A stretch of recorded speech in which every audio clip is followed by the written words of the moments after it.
Hey Growler Nation, my name is Ben with Growler Bikes, and today we're going to be going over some fat bike maintenance tips, some good basic maintenance that you should perform on your bike to help it run more smoothly and also extend the longevity of all your components.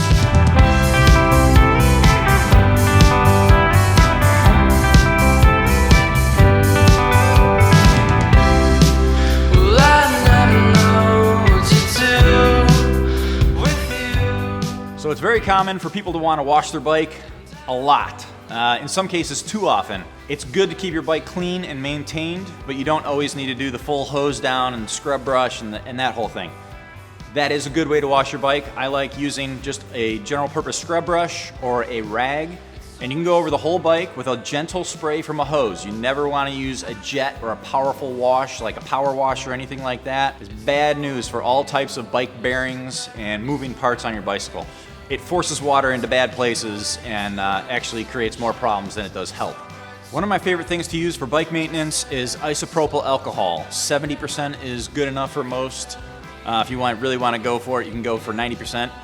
But it's a great degreaser. It helps get you any type of surface that'll get really clean for you. If you're using a clean rag, you can wipe down your rotors or any part of the frame. The only place you don't want to use it is someplace that's supposed to have grease or lubricant on it. Isopropyl alcohol, definitely one of those things. Even if I only had 5 things in my toolbox, that's going to be one of them. Okay, so we're going to cover a lot of small details and a lot of different maintenance items on your drivetrain alone. That's where we're going to start. So the first thing I like to do, either before or after every ride, is just to wipe the chain down with a rag or a microfiber cloth like I have here.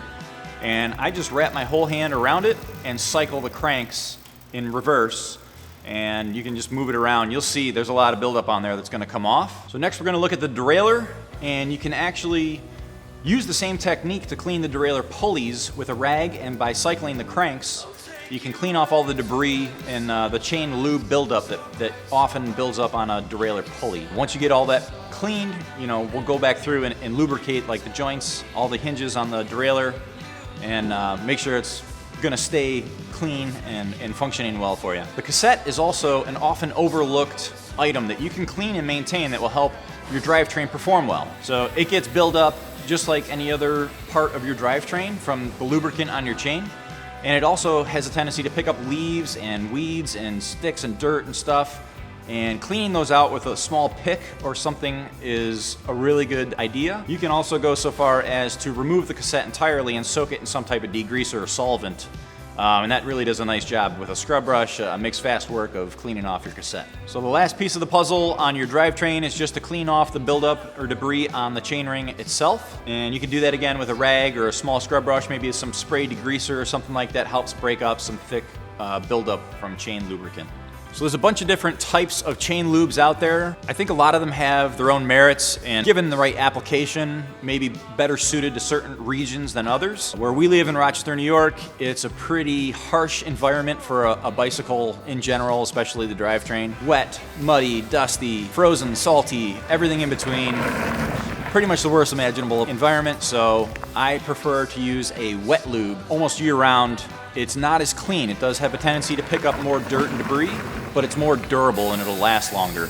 The dry lube is a cleaner lubricant. It's just not as durable, so if you get caught in the rain or something like that, it's pretty much going to be wiped out by the end of your ride. Some other common bike lubricants that I like to use, Triflow is a thin oil-based lubricant. I use it on derailleur pulleys or my pedals or any sort of small threaded parts maybe. It really does a lot of things well. It's a good sort of general purpose, lightweight lubricant. Comes in really handy anytime you're doing bike maintenance. One of the most common and basic necessities for any amateur bike mechanic or professional bike mechanic is a good grease, a bicycle specific grease. We use Park Tool here. There's all kinds of different options. So a general purpose grease, I use it on axles, bolts, any sort of threaded thing that might see water, pedal threads, headset bearings, bottom brackets, you name it. General purpose grease, one of the best things you can have in your toolbox. So anytime you have a dropper post or anytime you're using a carbon seat post, fiber grip, or some similar product is what you want to use instead of basic grease. Basically it's a grease, but it has a gritty compound in it. The grippy part of it allows you to not have to over tighten your seat post collar. It helps it hold it in place without clamping the post so tightly that it prevents the dropper post from moving up and down. So one different type of grease that I use for suspension components, which includes your dropper post, is Slick Honey. It's a lightweight, sort of a thinner, lighter grease, and it's very slippery as well. Some dropper posts you can maintain in service, others are less serviceable. Sometimes you can unthread the collar and lubricate the stanchion. Other times it could be like a cartridge situation where you can't really service it, but if you're gonna use a grease on a suspension component, Slick Honey is the right stuff for the job. Just one quick note about the Slick Honey. In the video, you'll see that we applied it externally and then cycled the seat post. If you're unable to, if you don't have a strap wrench and you can't remove the collar, or if it's just your seat post is not serviceable like that, you can apply it to the outside and it will help a lot. Best practice is to remove the collar and apply it internally. So your tubeless tires also require maintenance. You do need to refresh your sealant periodically depending on what product you're using, how frequently you ride, and if you've had any punctures or anything like that, it could range from a few weeks to a few months, but you always want to have an active pool of sealant in a tubeless tire to allow it to do its job if you do have a small puncture. If there's nothing in there, it's not going to do you any good. We use two different products here. Orange Seal has a couple different formulations, as does Stan's No Tubes. I tend to use the Stan's a little bit more in the summer and the Orange Seal in the winter, but they're both really good products. They both have a wide range of applications. The point is just to make sure that you always have some in your tires. And we're going to go through how to inject new sealant into the tire without having to remove the tire off the rim. To do that, you need a valve core removal tool and some sort of injector to put the sealant in the tire. That's it. You don't need to remove the tire from the rim. You just need a couple small tools, the right tools, and you can maintain your tires in a matter of minutes. So all you need to do to inject sealant into the tire is remove the valve core with your tool.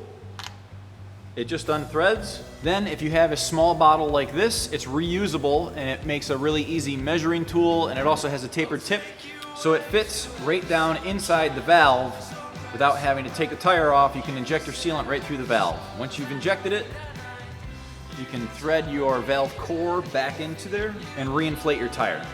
Now it's okay that the tire loses pressure. If you're talking about a tubeless rim and a tubeless tire, the tire should remain seated. It won't be an issue. This is something you can do on the trail side. You can do this in your garage. It's safe to do, and you'll be able to reinflate your tire without any problems.